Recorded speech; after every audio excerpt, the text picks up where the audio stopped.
Mykro waive Cambridge University and is a member of the Bar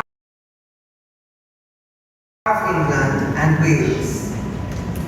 More than that, as an academic, he engaged in comparative analyses of the law from different jurisdictions, that is outside of CARICOM. He is the author of numerous articles in referred journals and of 5 leading texts, including one on the law of the sea in the Caribbean private international law, and principles of Caribbean environmental law. When you are sitting as a judge to take time out to write these in-depth books is very time-consuming and requires much devotion and research. He is and has been a member of several global regional bodies, which you heard of before. As you were told, and as you probably already knew, he was president of the Seychelles Court of Appeal, a judge of the Global Court of Arbitration for Sports, and a founding member of the United Nations Environment Program Advisory Council. And this being the region, it is not surprising that he has also been chairman of the International Cricket Council and Council's Anti-Corruption Tribunal. What has not been said before by our previous speakers is that he is a proud father of 3 children who, like him, are standard bearers in our Caribbean jurisprudence. Anessa, his daughter, is a graduate of the University of the West Indies with a bachelor's in law and recipient of the Certificate of Legal Education from the Hugh Wooding Law School. She practices law in Barbados. So we have covered Trinidad, Hugh Wooding, and we have covered Barbados. Alicia and Antoine are both medical doctors, having studied at and graduated from the University of the West Indies Faculty of Medicine, Mona campus in Jamaica. So we've now gone to Jamaica. Permit me to record young people, I call you young people here, my thanks and the thanks of the CCG and other professionals for your understanding and support while your father served and gave service in his various capacities. We know that this included trespasses on your time, but you have shown that it was worth it, not only in terms of what you have achieved, but what your father has been able to achieve. There is no doubt that with Justice Winston Anderson's inherent brilliance, he comes to us with the wisdom referenced in his poem that can be referenced from his academic studies and service to the region. And this wisdom, if I may quote from the Bible, has been enhanced with knowledge and understanding. Justice, the Honorable Winston Anderson, is, without doubt, clothed with the wisdom, knowledge, and understanding required of the President of an apex court. And so it is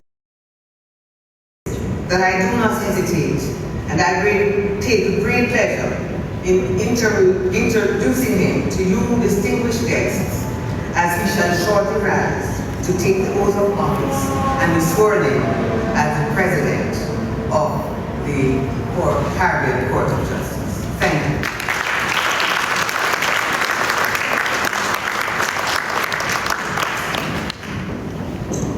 Thank you very much, Commissioner Sanders Brown.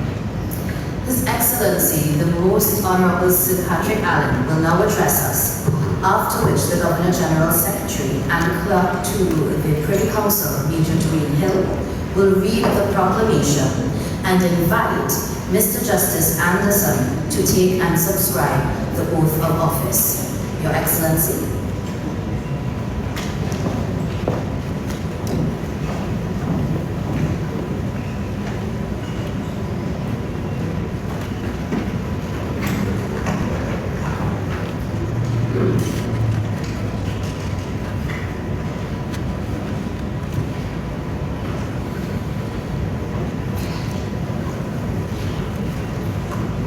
Dr. the Most Honorable Andrew Holness, Prime Minister of Jamaica, all heads of government of the Caribbean community, Dr. Carla Barnett, Secretary General of CARICOM, members of Cabinet, the Honorable Mr.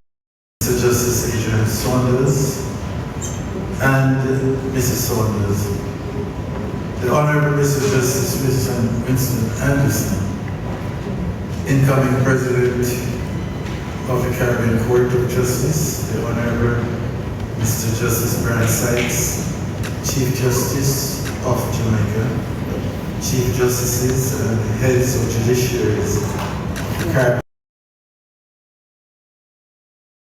Caribbean community, the Honorable Mrs. Justice MacDonald Bishop, President of the Court of Appeal, Jamaica, other members of the government, members of the Privy Council, other members of the Judiciary, commissioners of the Regional Judicial Legal Services Commission, officials of the CARICOM Secretariat and affiliated organizations, members of the Bar Association of Jamaica and wider legal fraternity, family, and friends of Justice Anderson.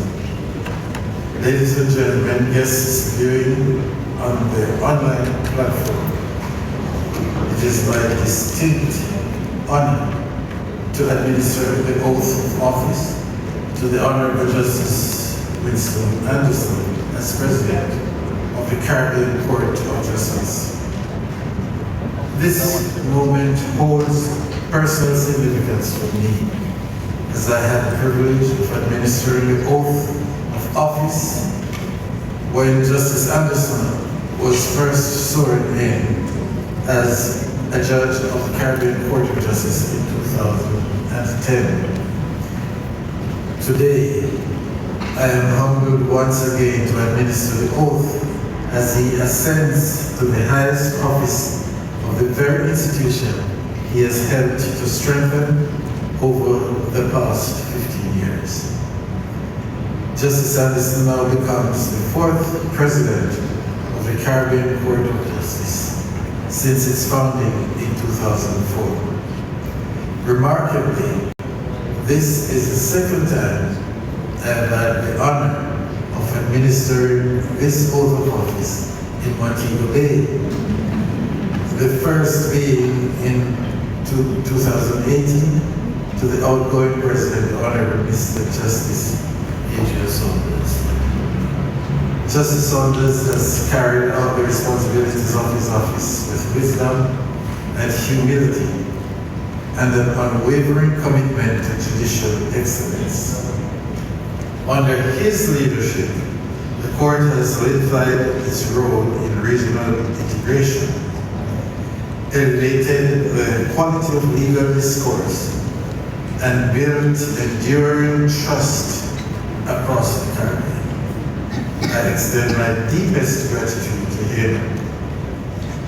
Well, you're right before me, so let me say, I extend my deepest gratitude to you, Justice Saunders, for your extraordinary service and for your lasting contribution to the development of Caribbean jurisprudence.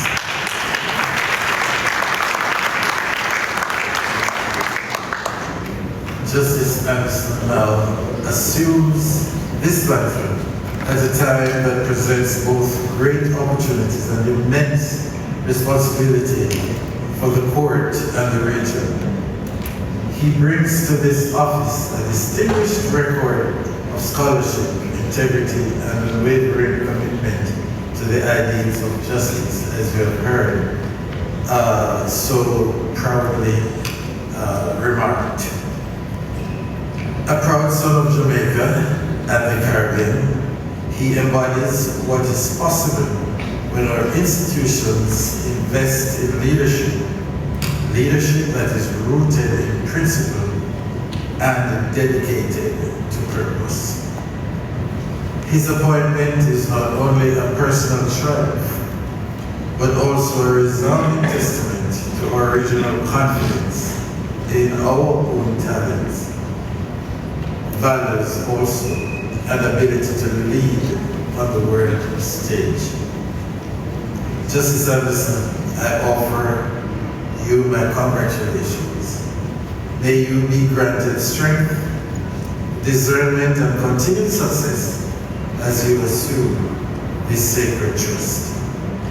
May the Caribbean Court of Justice continue to flourish under your leadership, and may our Caribbean family grow ever stronger in our pursuit of justice, equity, and unity. It is now my great pleasure to invite you to take the oath of office.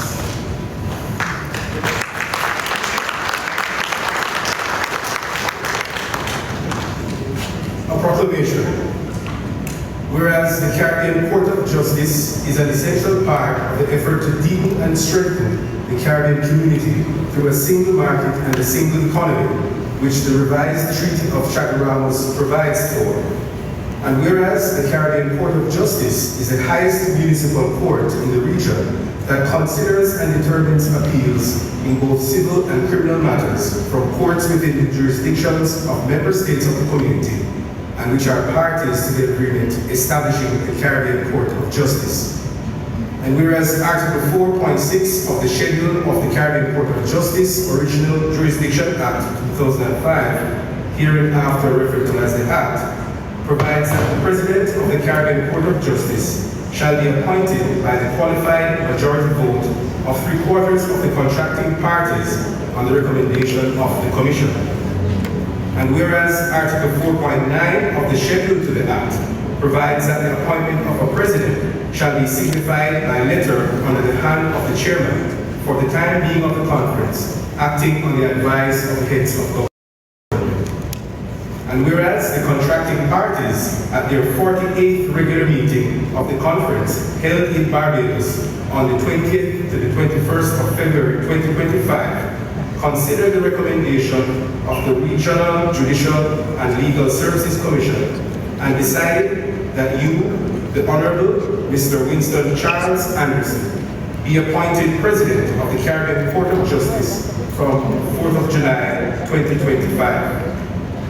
And whereas Article 10.2 of the Schedule to the Act provides that the oath of office shall be taken and subscribed before the head of state of any contracting party. And whereas there is occasion for the taking of the oath by you, the Honorable Mr. Justice Winston Charles Anderson, having been appointed President of the Caribbean Court of Justice. Now, therefore, I, Patrick Linton Allen, Member of the Order of the Nation, Knight Grand Cross of the Most Distinguished Order of St. Michael and St. George, Commander of the Order of Distinction, Knight of Grace of the Most Venerable Order of the Hospital of St. John of Jerusalem, Governor General of July 2025, the said Honorable Mr. Justice Winston Charles Anderson accedes to the office of President of the Caribbean Court of Justice, given under my hand the 6th day of July, in the year of our Lord, 2025. Sir.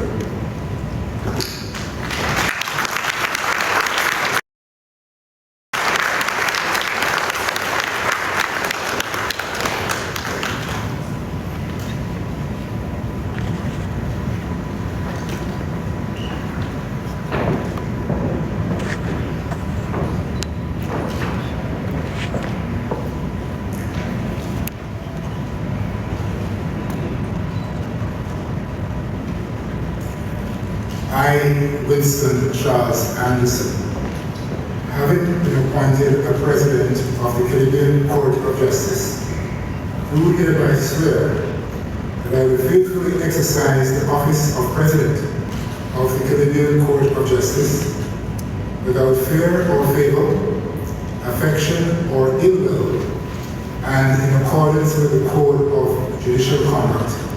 So help me God.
you very much, Your Excellency. Mr. Justice Anderson, I will now present you with the seal of the Caribbean Court of Justice.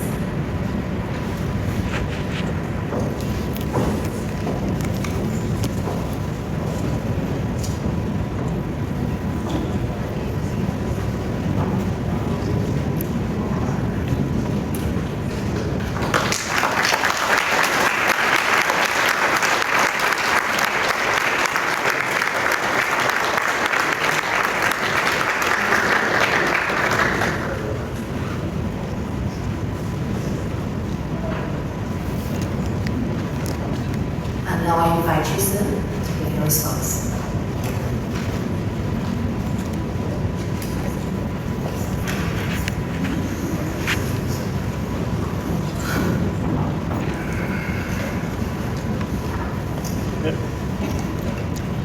Thank you, Madam Registrar, as we say in court. But on this occasion, thank you, Secretary to the Regional Judicial and Legal Services Commission. Please permit me to adopt the protocol which has been established.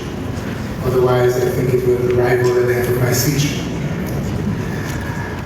But to specifically recognize the presence of His Excellency, the Most Honorable Sir Patrick Allen, Governor General of Jamaica, Most Honorable Lady Allen, Dr. the Most Honorable Andrew Holness, Prime Minister of Jamaica, other esteemed heads of government of the Caribbean community, Prime Minister John Temu, the Secretary General of CARICOM, the Honorable Mr. Justice Adrian Saunders, outgoing President of the Caribbean Court of Justice, and Mrs. Saunders. Sir Dennis Barry, former President of the Caribbean Court of Justice.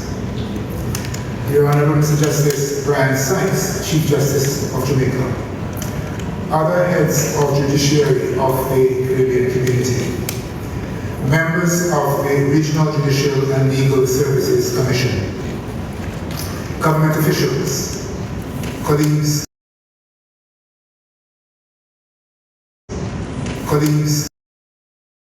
family and friends, distinguished ladies and gentlemen, good afternoon to you all. It was just over 15 years ago, on the 15th of June 2010, that I was sworn in as a judge of the Caribbean Court of Justice at King's House in Kingston, Jamaica.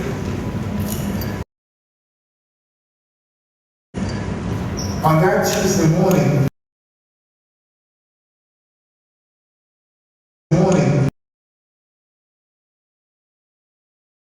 today's event would not have been within the reach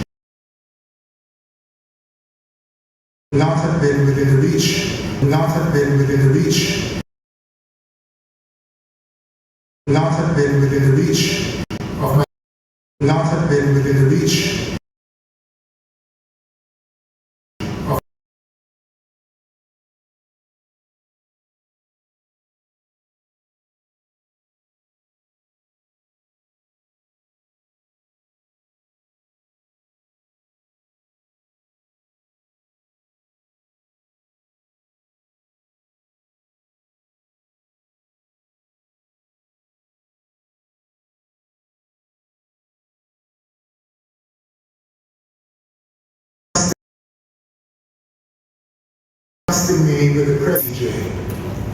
The Regional Judicial and Legal Service recommended my appointment as a government who acts recommendation. The people of the Caribbean for their investment in of the CCJ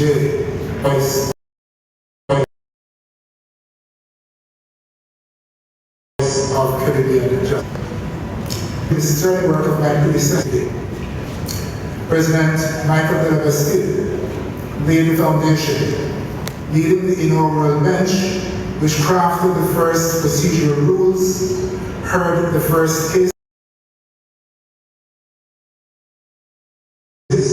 and established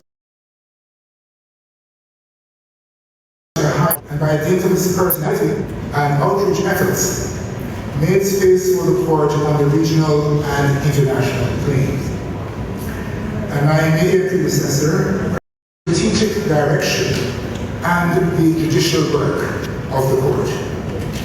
These three legal stalwarts have laid a solid foundation for this court.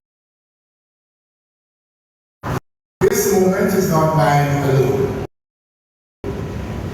It belongs to all those who shaped my journey, which began in the quiet of rural St. Anne, the Garden Parish in the heart of Jamaica. My upbringing, my community was one where values such as discipline, hard work, integrity, respect, and perseverance were taught by example. These lessons have lit the milepost of my life from a young boy to today. I entered the University of West Indies Faculty of Law at the Mona campus in 1980, and thereby accessed the regional legal education system, which had been created 10 years earlier. My first law teachers were Dr. Derek McCoy, now Attorney General of Jamaica, and Mr. Delroy Chuck, now Minister of Justice of Jamaica, who I see in the audience. Thank you, Mr. Chuck. After completing my Bachelor of Laws degree at the Cathedral campus in Barbados, I furthered my academic and professional studies in the United Kingdom, and thereafter returned to the UWI to contribute as a lecturer at the Faculty of Law, Cape Hill. It was also my great honor to serve as General Counsel to the Caribbean community during a formative period in the life of the community. My experience as a law lecturer taught me that graduates of the Faculty of Law and of any one of our three law schools are amongst the brightest legal minds anywhere in the world. Their presence in our community affirms that our most brilliant young citizens need not look beyond our shores for opportunity to excel in nation building or in living a good life. There is a career dream if we dare to conceive it and to pursue it. My experience at CARICOM reinforced that inseparable from that Caribbean dream is laying claim to our sovereignty. Beginning in the 1960s, we extracted our political independence from the United States, deliberately intending the creation of an institution worthy of our judicial sovereignty. Sound and enduring arrangements were put in place to ensure the independence of the court, including an autonomous RJLSC to appoint judges to the court and a trust fund managed by professionals to provide the resources necessary for the court's operations. My 15 years at the court has revealed its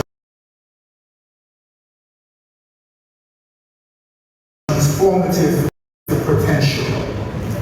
This year marks the 20th anniversary of that glorious April morning in 2005, when the CCJ moved from the partial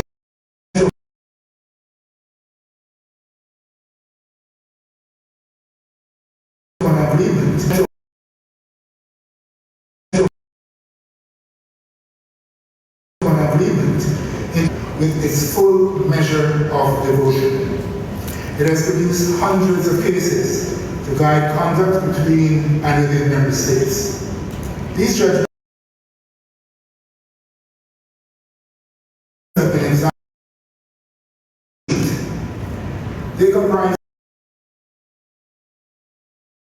a record against which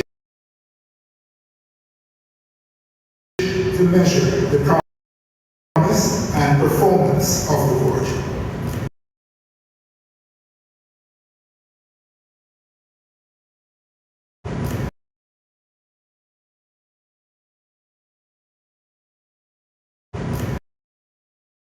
Most fundamentally, the decisions of the court in the way that we our lives and how we ourselves process.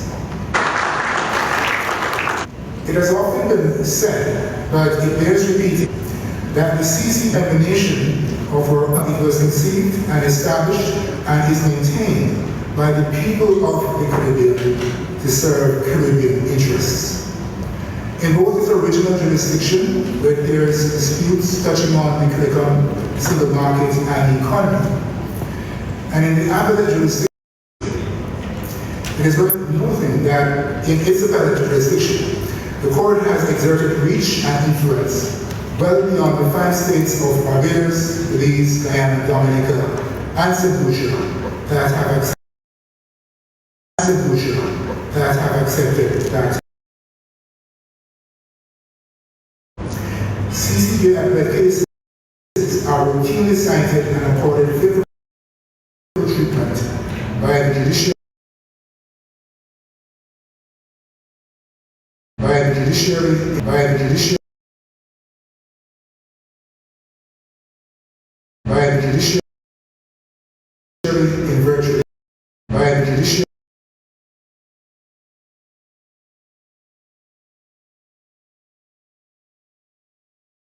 in virtually I do so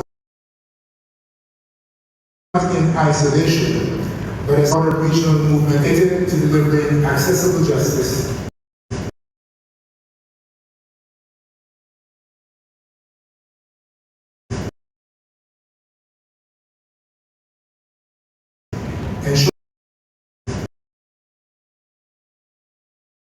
Ensuring respecting the rule of law and human rights and sustainable development. As members of the responsibility, our intention to lead the CCJ in a manner worthy of its origins and its calling. But the bench is blessed with a strong group of vibrant and experienced, with encouragement and support of judicial colleagues, and access to justice, and deepen relationships with national judiciaries, regional and international institutions, and the wider public. After 20 years, the court has still not attracted full support of all eligible states for the appellate jurisdiction, with 5 out of a possible 11 states joining that jurisdiction. I am hopeful that during my tenure,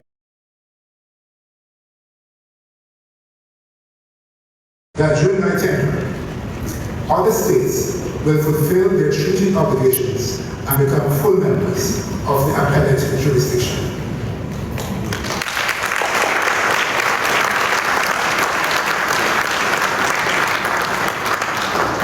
And I'm looking straight ahead as I utter those words.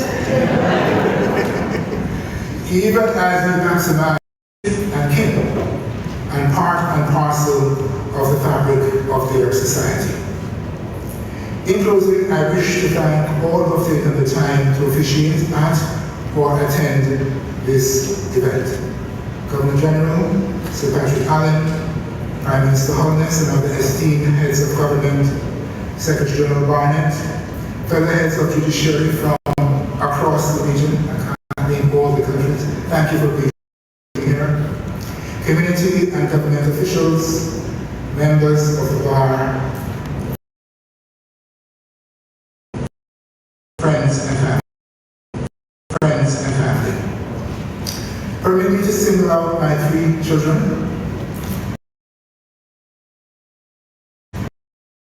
Attorney-at-law, Alicia Anderson and Antoine Anderson, all products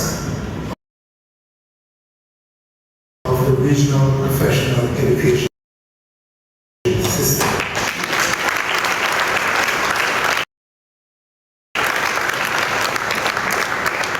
Without their love and support, this journey will not take.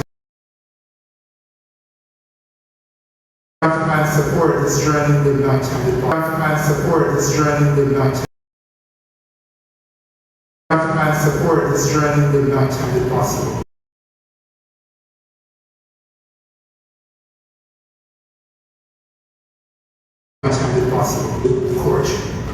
It's a privilege to continue our work together, and I look forward. And finally, myself, most sincerely, I appreciate you. Thank you.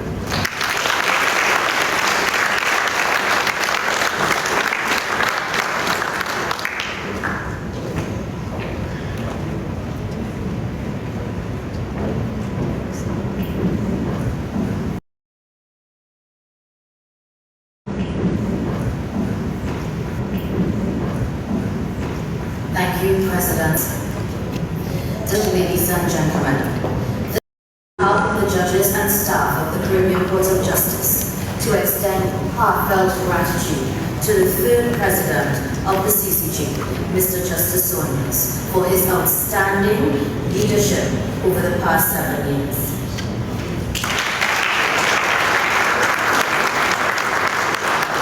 Although now retired, William, so he still has some pep in his step. I also congratulate the newly minted President of the Court, Mr. Justice Anderson. We look forward to working with you in your new capacity soon, and trust that your tenure will strengthen the institution which you now lead. To the Governor General of Jamaica, Government of Jamaica, and Caribbean community, the CCG extends its sincere appreciation for your collaboration and gracious accommodation of the ceremony.